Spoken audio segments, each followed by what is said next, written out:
Hi everyone and welcome back to another episode of Fight Chat Friday from TKD Coach Academy. So this week we get to start on something we've been looking forward to for a very long time, which is back to live competition and reviewing fights from live competition. So this is our first in a series of reviews of the AETF European Championships from Nucia in Spain. So hope you enjoy what we have for you today.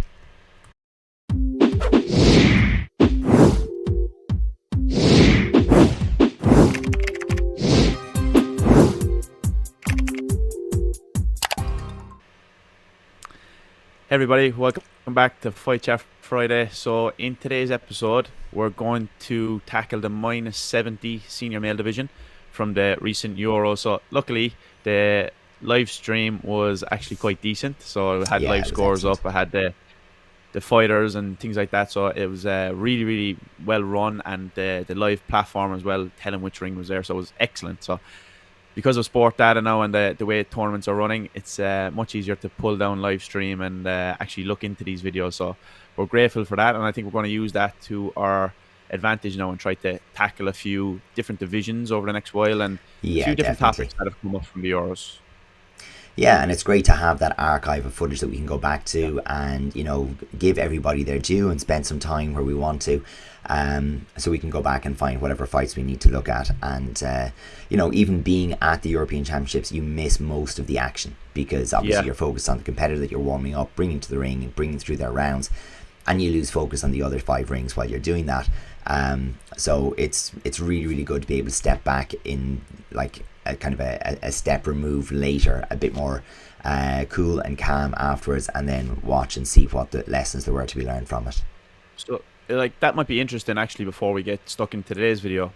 So I was watching from the live stream at home and you were at the event. So if you were to summarize it in terms of the sparring, what was your maybe quick takeaway in 2 points, the level, what things are kind of in full force at the minute? What's your thoughts and your 2 cents on the event? I suppose so. Yeah, the few quick things. The first thing I would say is the level was higher in some ways than I would have expected to be, given that, you know, the majority of competitors have been out for, you know, 2 years. But there was a big difference, like because some of the countries weren't out for that long, and you could see where, you know, particularly the competitors who were cross training in WACO and competing, who've had 2 or 3 high level competitions already before coming to this, and then the likes of I think Romania, Ukraine, Poland, who've had their own home-based ITF competitions for the last I don't know how long. You know, they're just, I think the biggest difference was it was the ability to concentrate and maintain a level of intensity over 4 minutes that, you know, I found that, you know, for some of our own competitors, even some of our best competitors, they just hadn't had to do that in a while. And even going back into a national championships where you might have 2 matches or 3 matches, to be able to maintain that concentration over the full day in 4 and 5 matches was that little bit harder. So I think that was definitely on the preparation and mental prep side of it, that was different. I think it has to be said that, like, when you have a championships and until the day that you actually get onto the mats, all the focus was on, you know, will we make it through the antigen testing? Okay, will we make it through the weight checkup? You know, there was way more focus on the pre-tournament stuff than normal, and I think that was, it affected the seasoned competitors a bit more. I think the ones who know what it's normally like, whereas the first timers were just like, well, this is just it, you know. You know, they roll with it. So I thought we had some great performances from people who have less experience at this level. Interesting. And I do think a little part of it, just from some of the conversations, was, you know, they felt the best prepared they'd ever been for a tournament because they've had, you know, 10 weeks of squad training or whatever it happens to be. Whereas some of the more experienced people know where they've been at before when they've won championships and didn't feel like they were there. And I think, you know, you don't know what you don't know sometimes helps you, you know, so you're confident because you feel as good as you've ever felt. Whereas the people who felt better, who've been better prepared at some point in the past, knew they were better prepared at some point in the past. And I think that weighed more heavily on them. So, yeah, I think that was quite interesting. No, I have to agree, especially like you alluded to people competing in different, the likes of WACO and things like that. And I think Slovenia in particular were quite strong because of that, having a couple of those campaigns under them. What we're going to look at today actually as well is somebody who has competed in the WACO Worlds. And I think that for me personally, looking at these clips that we're going to show today, that extra focus that you mentioned and concentration, particularly in the last minute of the second round of each of the fight, was the difference between winning and losing. I think that's very, very important. The intensity for me as well is gone up a level. I think especially off the front leg, front hand in particular, the intensity and the tempo that people were bringing at this competition was actually through the roof. And that's interesting because I was kind of had a bit of a theory that because of COVID and things like that, people's conditioning will be a big factor. And it turned out it was more kind of the mental conditioning for me. So I think it's very interesting. Like the only thing that I have to say is the range and the array of shots that were thrown were quite limited. Yeah. But that means then that the likes of the simple things that are important, the likes of your distance, your timing, your rhythm, all of these things, and your ring position in particular, were actually way more important factors. So although the game was almost more simplified, the level then was increased because of that. And those who were very solid at the basics, I think, got a good return.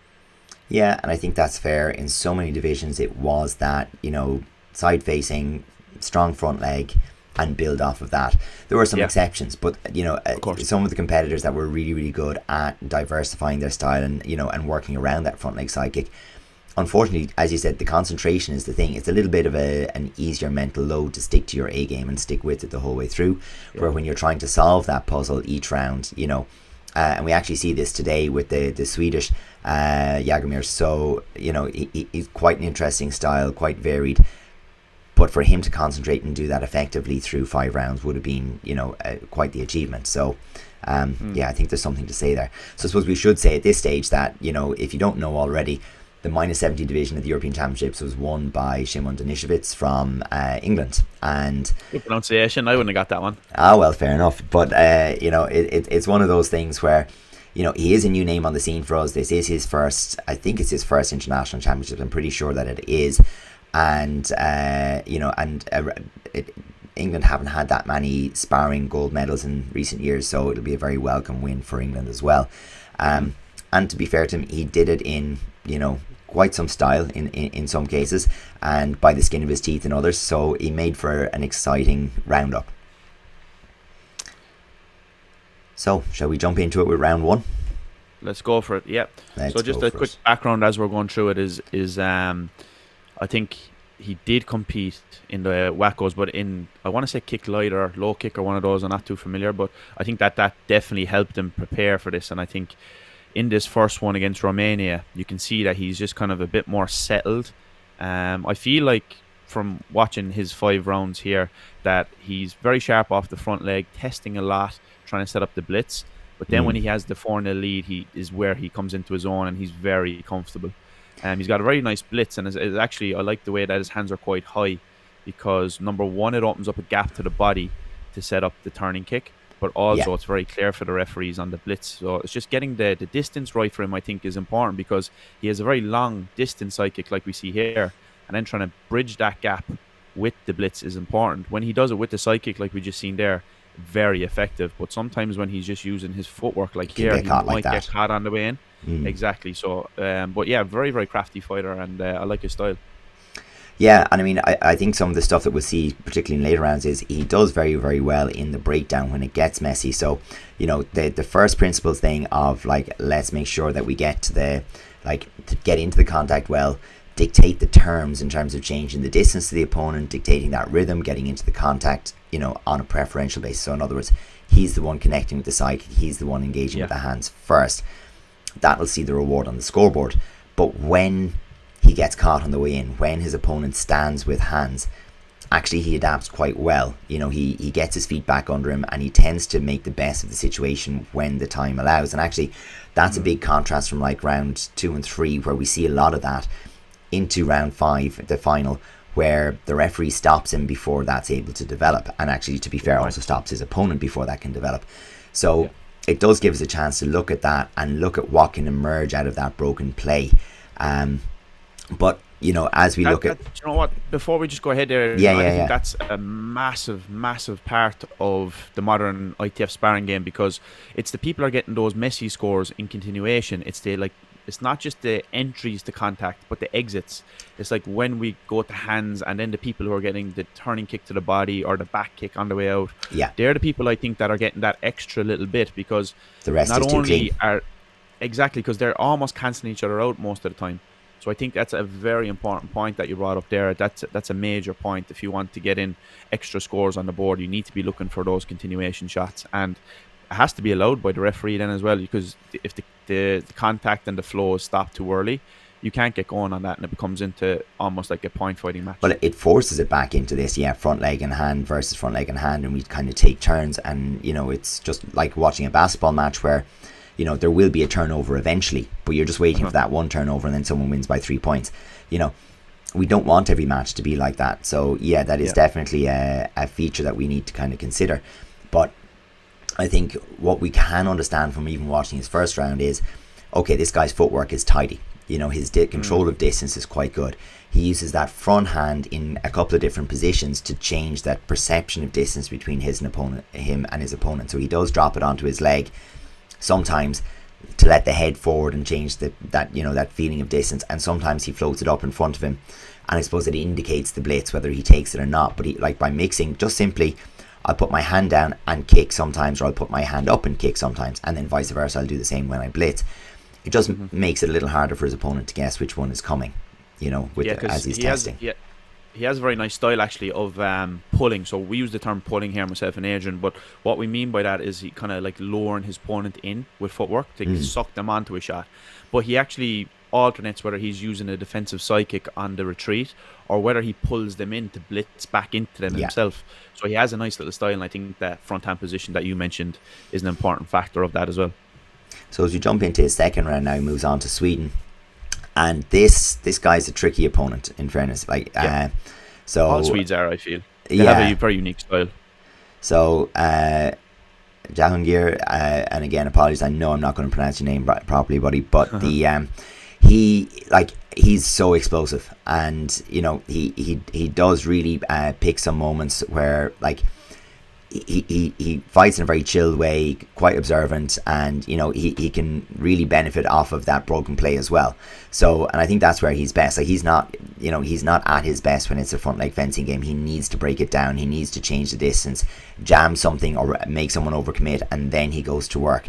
So I think Szymon really had to concentrate in this round to tidy up the match a little bit and bring it back. So he does fall behind, but a good blitz brings him back into it, and the occasional like that, staying inside and not letting the spins do their work. I think this in particular, the first round into the second round, it was important that he got the side kick going to the blitz, because this Swede here is very crafty on the hands, because they have a great natural perception with the upper body, and they're able to slip a lot of these shots and counter blitzes often. So I think that was an important adjustment that he did make in the second round. Yeah. And again, I think that it's just in this one towards the end, we're coming towards the end of it now. Yeah. Just a little casual here on the edge, and I was like, if I was his coach here, I'd be panic stations, giving away some warnings when it's a very close match. It was actually a warning that flipped it in his favor, and he's kind of living on the edge and living dangerously, but he gets it out. And I think that comes down to that little concentration we spoke about from having that competitive experience already this year. Yeah, I mean, I think that's a fairly guaranteed kind of how would you say benefit. In particular, so you might have some argument normally about how much competition is good. Like, do you need to be competing every second week, every month? What does it need to be, and how do you taper off your competition coming up to tournaments? But we had some people, literally travel to Spain and compete, the weekend before. And they just did the Spanish Wacko. Spanish Open. Spanish Open. My camera doesn't want to focus. So they just did the Spanish Open and went straight in. And, okay, for me, that's probably pushing it a little close and taking too much of a risk of an injury. But the same thing is, okay, if half of the competition haven't had a tournament in 2 years, some of them have had maybe the national championships or selection event or something, where 1 or 2 matches, 3 matches at most, and then some people have had 5 or 6 high level tournaments. like there's a massive difference in terms of like where you're at in terms of what we call in other sports your match fitness. You know, your readiness mentally and physically to go into the match. And I think that's the biggest difference between the podium and the third step to getting on the first and second, getting into the final, because as you said, realistically you're looking at 5 matches to win. So you need to be mentally and physically prepared for those. So for me, a big takeaway from this one is the mental preparation that comes with the physical preparation, in terms of being able to have that concentration. I'm not talking like confidence and being able to be in the moment and stuff. It's just that concentration and focus throughout that extended period of time. And it's kind of funny because when you think about it, we have 2 rounds of 2 minutes. It's not a long time, but you still, it is taxing to be able to concentrate. Well, you don't get, the problem is you don't get breaks. So, you know, if you're playing, or rather the breaks are short and they're actually detrimental. So if you're like the break while the referee, you know, stops and gives a warning is actually a challenge on your concentration to make sure that you're in that moment, forgetting what just happened, thinking about what's important now, and then immediately being ready when the hand comes up to implement whatever your next step is. It's not a chance to go and slow everything back down again, where sometimes, you know, in other sports, while a free kick is being taken, while, you know, some areas of the pitch can relax and take it back down again. So it would seem like you have to concentrate for longer in a 90-minute match, and you know, of course you do, but you're concentrating in bursts of like in some stages the ball's on the other side of the pitch and there's nothing to do with you. But here you have an opponent who's capable of taking action every second of that 2 minutes or 4 minutes, and you're trying to dominate the rhythm, ring position, the distance between you and your opponent, and if you fall into their rhythm, they get to catch you. So it is a full, intense concentration for the full length of time. And you need the physical backup for that too, don't you? Yeah, and you don't feel it, is the thing. You don't feel your concentration lapsing. You have to be become very attuned to it, and when you don't see it happening, it catches you. And that's where we said, you know, Syzmon was like, once he got a 3-0 or 4-0 lead, he was really happy to pull in both rounds there, and pull and lure his opponent, and then they would make the slip and he would go and push it to a 4-0.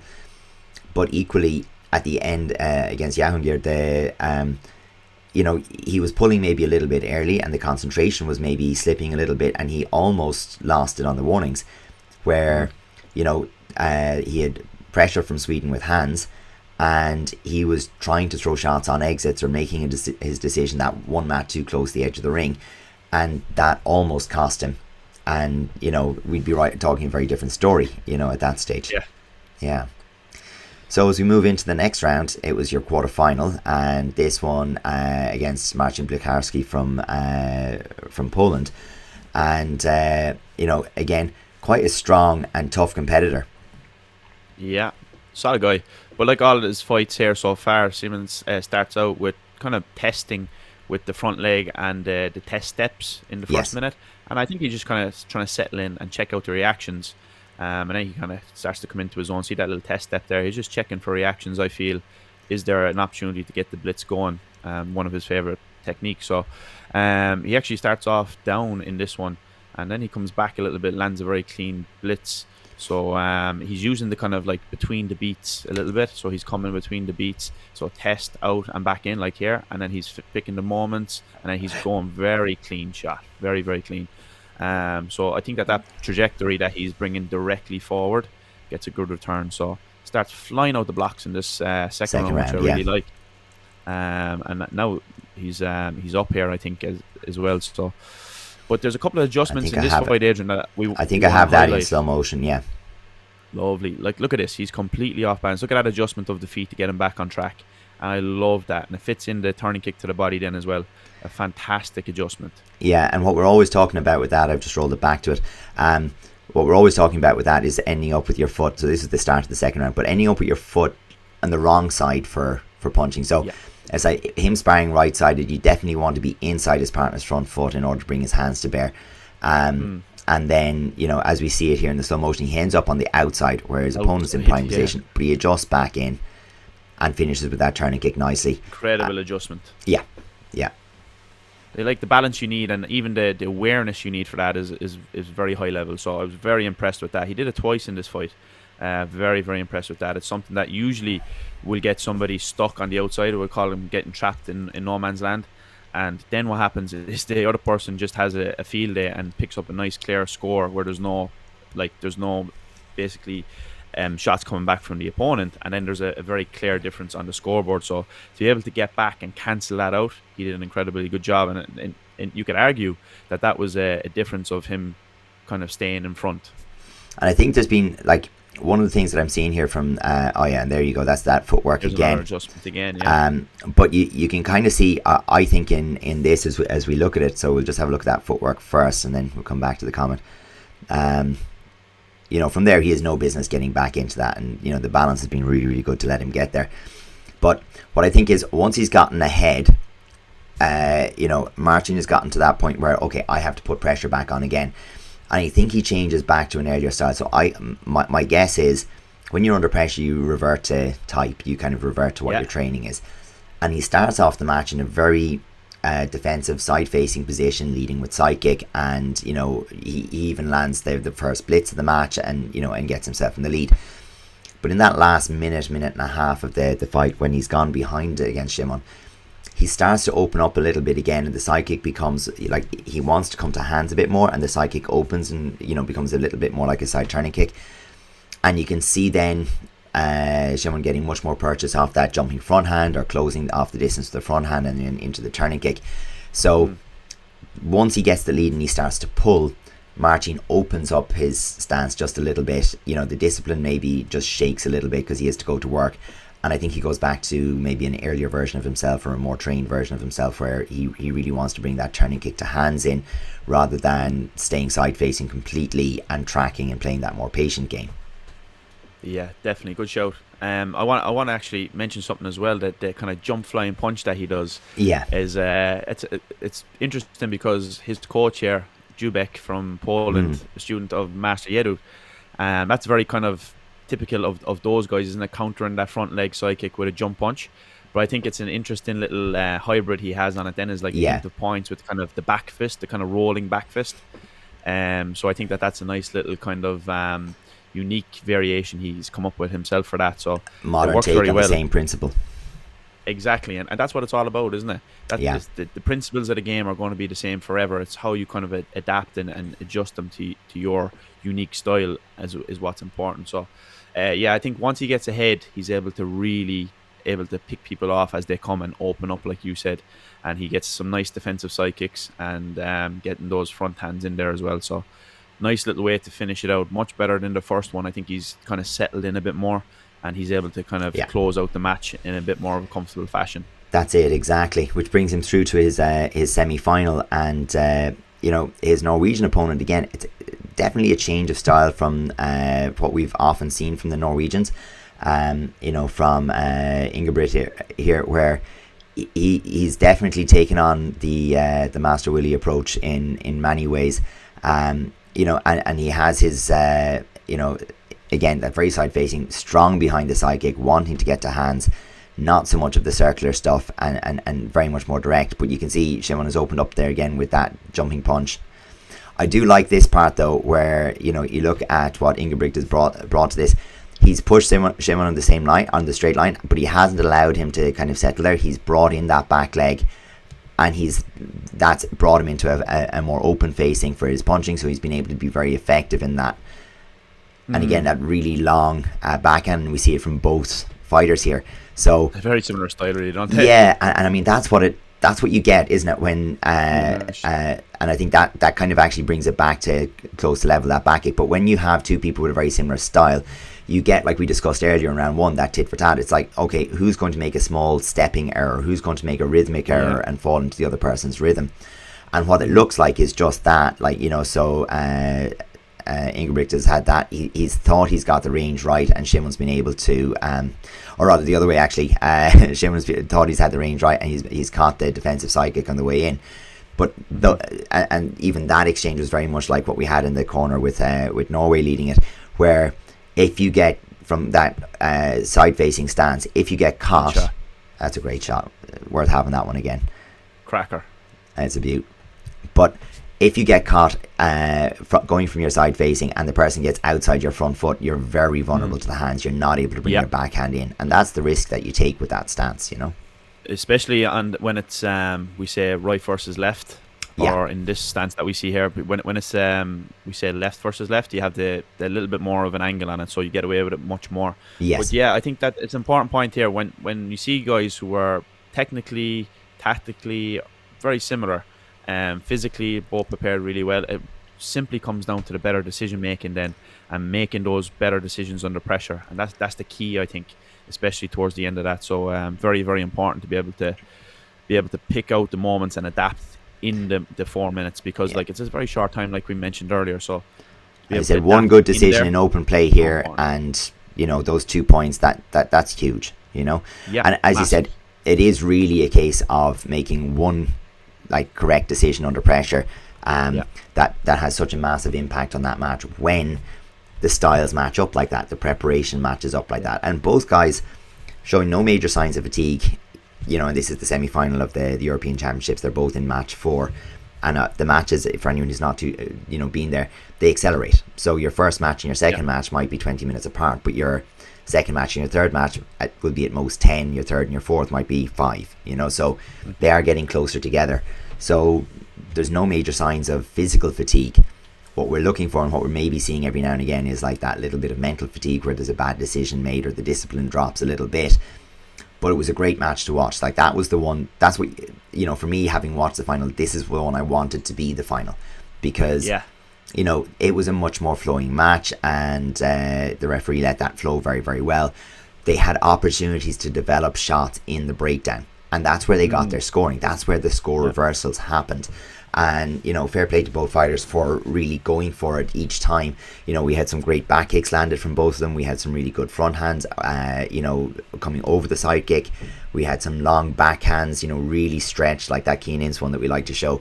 Was that soak up the side kick and launch the backhand over the top into it. That some really, really good ones. And then that breakdown where we're getting the front foot in a good position outside your partners, and following that through and milking it for everything that it's worth, making sure you finish with a body shot, to maximize your score. Like, really good principles out of both of them. And we flicked a coin. The coin landed with Syzmon on this occasion, but I think both of them fought a great match, given that the styles that they had. I think the point you made there on the turning kicks to the body and the continuation after hands is allowed to happen because the guys are getting so much leverage and so much distance on their hands. They're not really punching very short and close, so they don't have the space to fit in the body kick. They're actually extending, and it allows them to get that full reach and turn into it, which is a very important point, because we just mentioned it earlier. That's going to be the difference when it comes down to these close matches, those continuation shots. After the first, second, and even third one, usually it's the one who can get that last shot on the way out. As we, what was Neil's term when we had a video with Neil Ernest? What was his catchphrase? First in, last out, kind of thing. But that kind of an idea, exactly. That kind of plan, and it brings us to a very different final. So as we're looking against the final in Spain, like this Spanish competitor, he's been out of the scene for a couple of years, and on his way back in, he's beat Timothy Boston, on the other side of the draw. So he's in good form, and we're looking forward to an absolute banger of a final. And unfortunately, that isn't really what we get. And but it starts off with the Spaniard with a really nice blitz and putting Syzmon under some pressure, and then this happens, and we have a foul for holding. And I just think such a soft foul, really not needed there at all, and the guys could have just got on with it. But more than that, it's just that the referee gets too involved, and the match gets stopped before it can actually develop and progress in a lot of cases. Yes, we end up missing out on those things we just mentioned in the last clip, the ones of the continuation shots, the flow, and the things that actually settle the match. So here we're looking for the people to continue on and get those extra shots, not have it stopped and turn it into a point fighting match. So that's not what we really want for ITF. That's a different sport. So we want to see the continuation. We want to see the variety of shots. We want to see the decision making and all of that good stuff that you need, all those top skills. Oh, absolutely. Now what we are seeing from here is both guys, being really effective on that first exchange. So in other words, and this is what we want. We do want this continuation, like the Spaniard has managed to get there, Miguel. But being quite effective in terms of presenting a threat and dealing with the threat on the first intention. So what do we mean by first intention? when you go to make that first action, you're looking to create a movement, create a score, create whatever, and the other person has an interaction with that right away. I think we've replayed this one because for some reason this is a foul. Now, like in our and we have that for Spain. But I said this to you because like you hadn't seen it before I saw it, and like I've just rolled it back a little bit. If I'm sitting as the corner referee over here where the camera is, okay, and we watch this next exchange, I'm not sure I give Spain a score. Like I don't see it, from where I'm sitting, I can't actually see the punches land. And for that to be a foul then where I'm not sure that a clear punch has even landed is, that's rough. And what that's done is that's Spain now on 2 fouls and we're still in the first round. Still in the first, So that kind of makes things quite messy, and what happens there is Spain now has to fight differently because he's just trying not to get disqualified, and it does change what he's looking for, and it also changes what England are looking for, because the more that England can make it messy at this stage while he has no fouls, the better it is for him. So he wants to get into these exchanges with hands. He doesn't want to get caught with clean sidekick going in, but now he wants to get into these exchanges with hands where potentially the Spanish competitor ends up accidentally conceding another foul just because, well, he's on 2. Why wouldn't a third come? It's very unfortunate when your attention in a match is taken away from the 2 competitors and is actually put on the third person in the ring. So usually that's not a good sign. Usually if they're inconspicuous and you don't notice them there, then it's usually a good sign of a good flowing match that is going to be entertaining one for people to watch. But when there's a lot of start-stop and when there's a lot of interrupting and trying to really force the rules, when really they're not needed. They're not needed. Even like telling the coaches to be quiet and stuff, they're going to cheer a score and then they're not going to continue shouting for the next 30 seconds, No. If you just have patience for 2 seconds, it will go back to normality. And I think that just interrupts the flow so much, and it's a bit of a shame. Absolutely. Especially in a final. Yeah, and what I want to do is jump back to that. Sorry, I think I've gone ahead, but what we've had is a situation where there's a little bit of flow. Have I got the So there's a little bit of flow, and the match is stopped before that continuation score can develop. So here, for example, there was a good opportunity to continue and build a score for either competitor because there wasn't a natural break or stop. There was space between the competitors to go. And from here as well, that's where you're expecting, just from this, you're expecting now the kick to come over the shoulder, and it hasn't developed, and instead this has become a foul for Syzmon. So it was a big talking point of the tournament, and there was a couple of posts on social media as well highlighting it. But it is something that needs to be addressed because absolutely the referees are trying their best to follow the rules. So maybe it's a combination of kind of having a better understanding and perception of it and not actually going to the letter of the law, and there's a combination of maybe the rules need to be changed as well. But it definitely is a bit of a shame in finals disrupting this, because it's a great match. These guys, both high level guys, back and forth, they want it. They want it. Yeah, they're both going at it. So this is potential to be an absolute cracker of a match, and it's just been interrupted a bit too much for me. But I mean, even if we look at this one just after this, there's a stop put before, so here, we've stopped before we can actually develop it and give them the warning. Sometimes, for me, that's okay. You can see where the competitors got their back turned. There's nothing much. They're not going to be able to defend themselves. You stop, you give them the warning. That's fine. But then there are other times where, it's well, they're still facing each other. So, even here, there's no need for this stop. There's loads of room. Yeah. He hasn't been avoiding sparring. He's just recovered from his back kick. Can we see that one again? Yeah, absolutely. So it's just after this, so it comes from here. So to me, it just looked like there was a back kick, and then he's just resetting his footwork. Yeah. So resetting, I don't really get what the warning was for there. No, and it's unfortunate because, again, something can develop from there, and that's what we want. We, as competitors, you want to see the match develop naturally. You want to see who scores the most points. And again, in order to score the points, the more even and the more that we remove contact from the game, we need continuity. So we need those. We need. And there we go. That's 2 fouls each. Now, luckily, there's only a short while left, but you need continuity because when someone makes a mistake, you've got to be able to push that mistake all the way to the finish. And and that's, I think that's the thing, isn't it? That's what you're looking for. out of it is the ability to push it all the way to the very, very finish.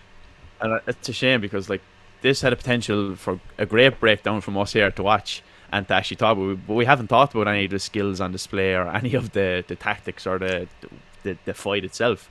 We're talking about the other stuff, which is a bit of a shame. So, but I think actually, it still gives us a chance to talk about one thing, which is that at some point we're now having to coach for referee management, which is sad but true. So what we're having to do is go, okay, your referee is going to be interfering with the match. How do you, as a competitor, when you need points, for example, how do you stop the referee from interrupting?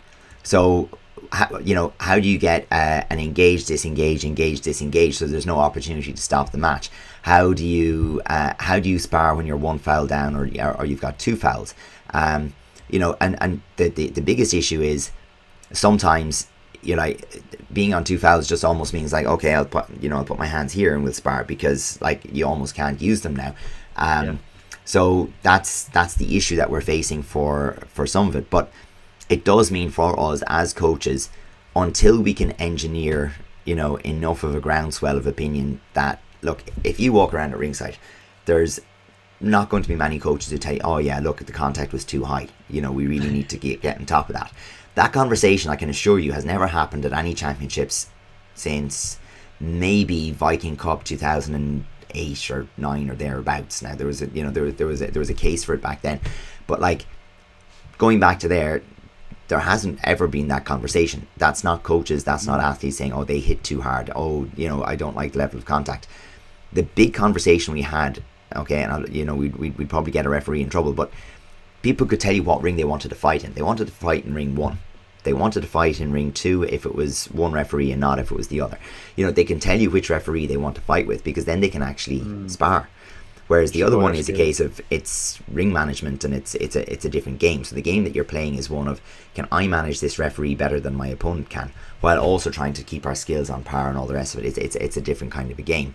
So what I think, when we look at what's happened here in that final, is under the circumstances, Syzmon has managed to fight a fight that didn't rely on getting to the breakdown as much as his Spanish opponent. The Spanish, like Miguel, was needing to get the fight to the breakdown more. He wasn't getting his score on his first intention or countering the first intention from his opponent. What he was doing is he was looking at that initial leading shot and his entry to hands, which was so effective in round 1 for the first 45-50 seconds. He was so effective in that, and that was his game plan. He was using his initial entry in order to let him build some momentum and build a score. When that was taken away from him, by the second foul, or by the fact that, okay, he now has to worry about this, the game changed, and the game then became about who is making best use of that first intention interaction. Like, so my kick comes in, is it setting up a score for me? Am I getting countered? And and the ability to manage that, became huge. And anytime a game is close like that, actually then the warnings become critical. So remember, both competitors in this fight are at -2 each from fouls. They're level, but they weren't level until the last 3 seconds. So most of the time, Miguel Serrano is fighting 2 fouls down. But then there's the warning side of it, and we can't see, and I haven't totaled the warnings in that match, but they become huge, because every 3 is another deduction. So the points scored versus the warnings conceded is actually off balance maybe in this one a little bit, because the more you stop the match before the scores can develop, the more those warnings have an impact. So that's a way to be incredibly impactful as a referee, but not for the right reason. What we want to see is the competitors deciding based on the scores that they give and receive who wins the match, rather than the match being limited to these like many small interactions where the competitor's ability to manage the warnings is what decides the match. So that's not where we want to live. And the more interruptions, obviously, as well, the less time in the 2 minutes, because the clock isn't stopped.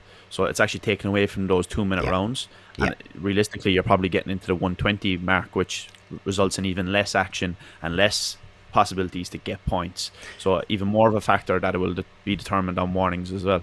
And it massively weighs into that concentration thing as well, because as much as it's difficult to concentrate for those 4 minutes, as we've already mentioned, now you're having to do it while you're getting these like mental jolts almost of like, how do I feel about each of these warnings or fouls that is given? And you have to compartmentalize it, put away, read the scoreboard, what's important now, make a decision and act on it again.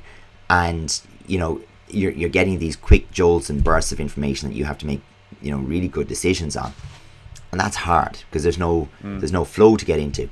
So it really does lend itself to a different type of competitor in a way. Yeah, I think we need to be very careful in ITF because if it continues this way, based on some of the competitors I've seen at this Euros, I fear that they're actually going to transition to another sport because they're not being allowed to. They're training for such a long time, months on end. Like, there's been people preparing this for over a few years now because of COVID. Yeah. And then they go to the championship, pay their money, go to the championships, go through all this, like the antigen testing and all these protocols that they need to go through, making weight, and then they go out there and they're not able to showcase their skills, and it's a shame. And I think that if something isn't done, that there's a possibility that we can lose a lot of these top guys who are showcasing great skills to another sport. So it's something that we need to be aware of and careful of. Oh, definitely. And for me, it's, you know, there's a bit of a pull because the thing is, you know, you can always make the argument for the referees that they're implementing the rules that are there. And if that's the case, then the rules that are there aren't in tune with the game that the people who are in it want to play. And the game has to be decided by the players and not by the officials. That's kind of, there's always, now that's a healthy push-pull. There's always that between in any given sport. Like, we agree what the game is more or less. But I think actually the difficulty right now is, I don't think we agree what the game is. And, you know, and that's a very strange place to be in, and it's really highlighted by this one. Now, we could have picked a different competitor and a different route to the finals, and we will in future weeks, and we won't find ourselves talking about a referee. But this path, we saw completely different fights. We saw 4 fights that were completely different. They didn't have that interaction. They didn't have that, you know, preponderance of referee interference until you get to the final. So, you know, I think it was actually hard for Syzmon as well, the guy who actually had to transition into that other ring. Yeah. I think Miguel came from ring 1. He did, where yeah. I think there was a bit more flow. But then being able to transition into there and still being able to adapt is a skill in itself, like you said. So certainly, hats off to anybody who can put up with that. Somebody has to win, but obviously you need to put the advantages in your favour to have more of a chance. So to be able to do that and adapt in the moment is a hard thing to do. So yeah, hats off. But as we've hinted to there are many more champions. So we've got 12 senior champions, we've got 12 junior champions that we can look at just on the sparring side of things. We probably won't go to all of them, but we do have that like really rich vein of information that we can go back to over the next number of weeks, and we fully intend to do that. So if there is somebody that you'd particularly want us to track and have a look at, please feed it to us in the comments, and we'll give good consideration to each of those. There were some great matches, some great rounds, not even just in the finals, and you know, I can certainly think of some first round battles that would be absolutely epic and would have stood very, very well as finals all of their own. So looking forward to getting into those over the next few weeks, and hopefully you'll enjoy that series as well. Yeah, absolutely. So we'll be able to definitely get some takeaways from things to learn for sparring. That's what these videos are about. So if there's something that you kind of want to explore deeper as well within the Euros, and something that you've seen or whatever that you'd like us to explore more, let us know, and we'll tackle that as well. So coming up towards the end of the year now, we have a couple of more episodes left, and then maybe we'll do a little Christmas special or a New Year special at the end of the year, and we can tackle back into more of these videos again New Year. So we're fortunate, and I'm grateful to have lots of more videos now that we can tackle over the next while, fantastic, and learn some more and push forward for the future. So yeah, absolutely brilliant. All right, see you next Friday. See you next one. Bye bye.